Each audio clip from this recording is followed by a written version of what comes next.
adelante. Primera de Corintios 3:17, la Reina Valera 1960 dice: si alguno destruyere el templo de Dios, Dios lo destruirá a él, porque el templo de Dios, el cual sois vosotros, santo es, apartado es. Ponme la traducción del lenguaje actual o la PDT para mirar esto, porque esto se pone interesante. Amén. Esto se pone bien profundo. Comparta, entre, porque esto está bien teso. ¿Estamos aquí? Mira, Primera de Corintios 3:17 en esta versión dice: ustedes son el templo de Dios. A cualquiera que destruya su templo, Dios también lo destruirá. ¿Qué pasa con la eutanasia? Una persona que está desahuciada, yo le voy a decir algo. Siempre se debe luchar desde la perspectiva cristiana por la vida. Y el único que toma decisión sobre la vida y la muerte es Dios. Y Él sabe qué tiempo de vida tiene el hombre y qué tiempo de muerte tiene el hombre. El hombre sabe cuándo nace, pero no sabe cuándo muere. Ni siquiera sabe cuándo nace, valga la redundancia. Porque él nace sin un estado de conciencia hasta 1 o 2 años, donde obtiene la conciencia de que es su propia vida. Pero dentro de la eutanasia hay algo: el ser humano quiere escapar lo más pronto posible de su proceso. Ayudarle a Dios a llamarlo. Noten el caso del muchacho de Millonarios. Salió un científico a decir que se había podido salvar. Y ahí es donde entra también algo. Escúcheme. Igual que el suicidio y la eutanasia, que son parecidos. En la eutanasia, aunque yo sé que voy a morir, como todos los hombres sabemos que vamos a morir, entonces yo le ayudo a Dios. Es como el término de quitarme la vida antes de que mi vida termine en su proceso. Es un suicidio. De manera indirecta es un suicidio. Pero note algo: la reprensión de Dios aquí no es porque el hombre se sienta inferior o se sienta incapaz de poder hacer algo. Es todo lo contrario, él se siente muy capaz. El problema de los que se quitan la vida o de los que van en la eutanasia es que de una u otra manera se sienten muy valientes para tomar la decisión de quitarse la vida. Se sienten valientes. De hecho, mire, al chico le hicieron un homenaje, decían: este es un guerrero. A otra chica se le pegó y también quería la eutanasia. Esta es una guerrera porque tiene los cojones para que la inyecten y morirse. Sí, eso es soberbia. De hecho, es creerse superior a Dios y decir: tengo la patria potestad sobre mi proceso de vida. Y escúcheme, todos los hombres moriremos. No sabemos cómo. Ese es el misterio, no se sabe cómo. Pero mientras usted tenga vida, usted debe entender que la soberanía de Dios manda. No, pastor, pero sea que Dios va a ser un Dios tirano donde permita a una persona tener cáncer. Pues que la persona no tenga cáncer y se muera sin sufrimiento. Pero tú no sabes, tal vez, y esto es fuerte, que ese cáncer, esa enfermedad, eso que padece esa persona, sea el estado para que ella reflexione acerca de cosas que debe poner en orden antes de morir, y tal vez alcance el arrepentimiento y la salvación de su alma. ¿Sabía usted que en un estado de enfermedad, en un estado médico donde la persona se halla en una cama, en un reposo, medita sobre su proceder? Y muchas veces personas que están en una circunstancia médica difícil logran pedir perdón, logran perdonar, logran cambiar y reflexionar y decir: llevé mi vida de mala manera, ahora quiero antes de morir hacer las cosas bien. Como hay personas que en un estado de salud, en vez de reflexionar, se llenan de más soberbia, ira, y se vuelven personas más soberbias. Es el proceso y el estado en que Dios da para que una persona medite. Y ojo, aquí voy a entrar en algo fuerte, en algo muy fuerte, porque tengo 2-3 minutos para luego hablar de inseminación artificial y terminar. Cuando nosotros como cristianos nos aferramos a versículos bíblicos, a veces metemos en la mente de las personas cosas incorrectas. Usted tiene que reclamar sí o sí su sanidad. Y sí o sí, usted tiene el poder de la palabra y la voluntad de Dios es que usted esté 100% sano.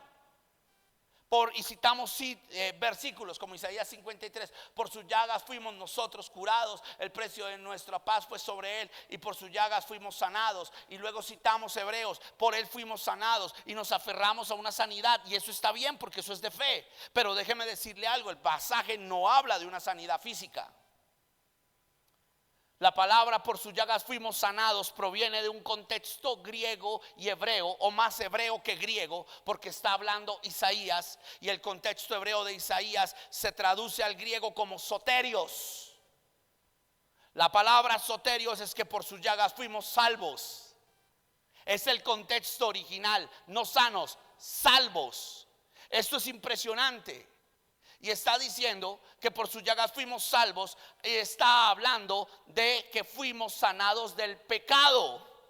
No sanados solo de las enfermedades físicas, sino del pecado.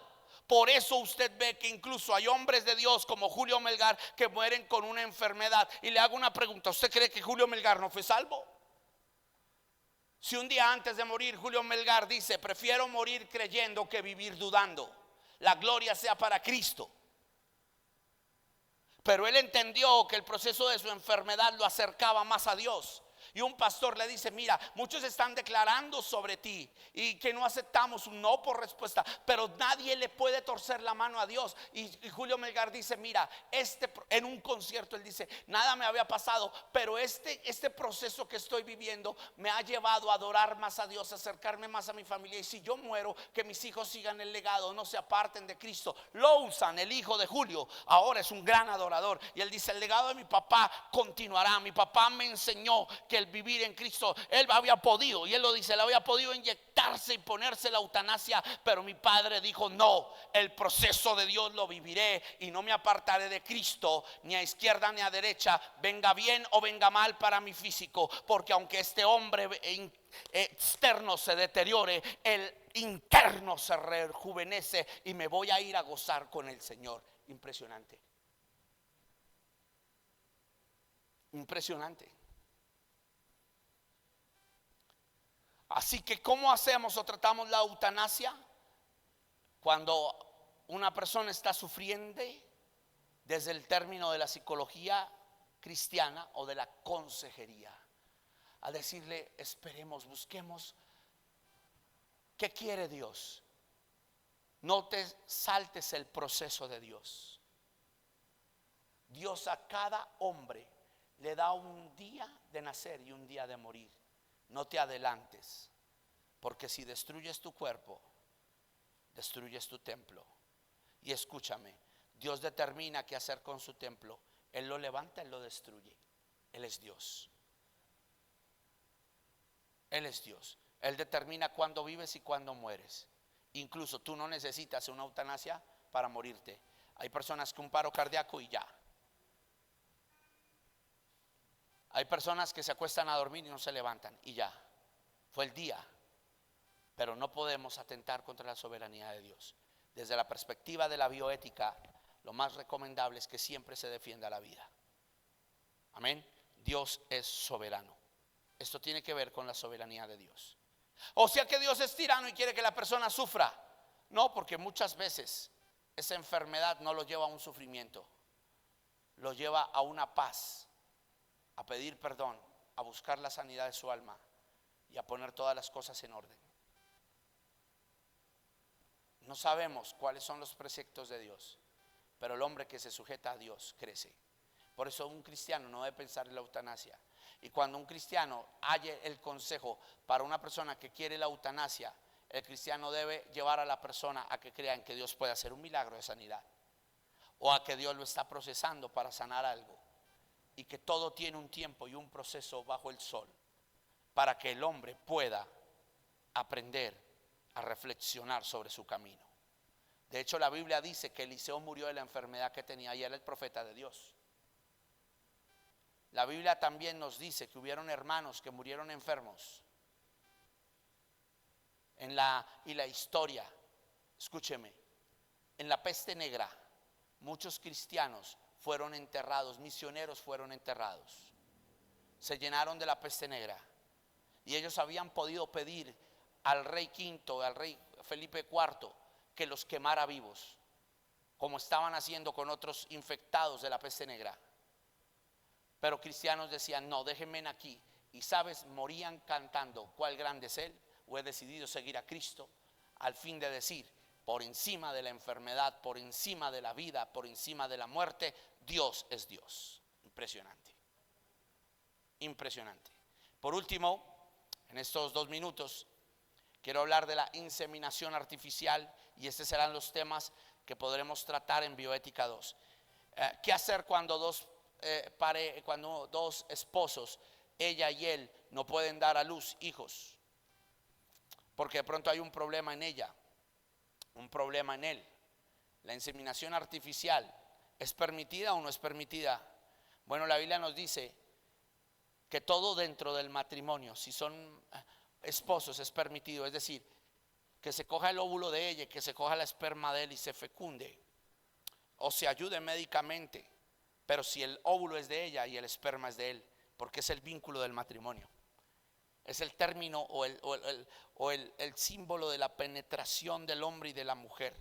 Médicamente es permitido, pero buscar una esperma ajena o un óvulo ajeno no va. De hecho, hay gran controversia, y este tema no lo puedo manejar ahorita en estos 2 minutos. Creo que lo vamos a dejar para la próxima clase, masterclass de bioética el próximo año, donde podremos tocar esto, porque esto hay que mirarlo con lupa científica y con lupa médica. Pero lo que puedo ver es que la Biblia nos da un indicio de que todo dentro del matrimonio, desde que obre para bien, es permitido, no pasando por encima del concepto de ninguno. Pero esto hay que mirarlo con lupa, y no puedo solucionarlo en 2 minutos, porque hoy el tema se nos fue. Amén. Vamos a dejarlo hasta ahí. Tengo las 10:35. Hay que respetar que hermanos van a entrar a trabajar, y hoy, como era masterclass, nos extendimos. Pero regálenme 2 minutos y espero les haya gustado esta clase. Recuerden, nos queda en claro estos temas tan impresionantes en bioética que seguiremos tocando. Quedaron muchos temas de psicología que vamos a seguir tocando, de bioética que vamos a seguir tocando, y espero haya sido de edificación. Y los que están en Facebook, ¿qué esperas? Inscríbete, estudia con nosotros. El Instituto Bíblico Reina Valera tiene sus puertas abiertas. Estamos en segundo mes del segundo ciclo, o tercer mes del segundo ciclo. Voy a mirar el cronograma. Alcanzas a entrar al segundo ciclo y ponerte al día. Si no, tendrás que esperar al tercer ciclo en el mes de enero, y ya tendrás que graduarte todavía casi un año por encima de los de primer ciclo y 6 meses por encima del segundo. Estás a tiempo. Tiene un costo de 30,000 pesos la mensualidad, y usted podrá hacerlo. No se me desconecten los de mí todavía, porque ya estoy escuchando que muchos se desconectan. Espérenme 5 minuticos y ya nos desconectamos. Usted que está ahí, conéctese. Amados de mí, antes de escuchar su opinión de que se me desconecte, recuerden, preciosos, tenemos los primeros 5 días para consignar nuestras clases. Muchas personas se nos demoran, nos ponen a sufrir a veces para pagar internet, porque aquí tenemos 2 redes de internet en este momento. Nos ponen a padecer para darle los sueldos y ofrendas a los ministros y pagar nuestro Meet. Tenemos un Meet Premium que vale casi 50,000 pesos, y estamos trabajando cada día por eso. Seamos responsables, preciositos de Dios. Y esto pasa en todo lugar, no es un llamado malo. Es que sinceramente tenemos 5 días, podemos hacerlo. Gracias a nuestros alumnos. Invite, si alguien entró nuevo, bienvenido. Si alguien entró hoy nuevo al Meet, bienvenido, porque era una masterclass de invita a tu amigo. Les permitimos, los que están en Facebook también. Y quiero escuchar en 2 o 3 personas su opinión acerca de cómo les pareció la clase allá en Meet. Por favor, escucho.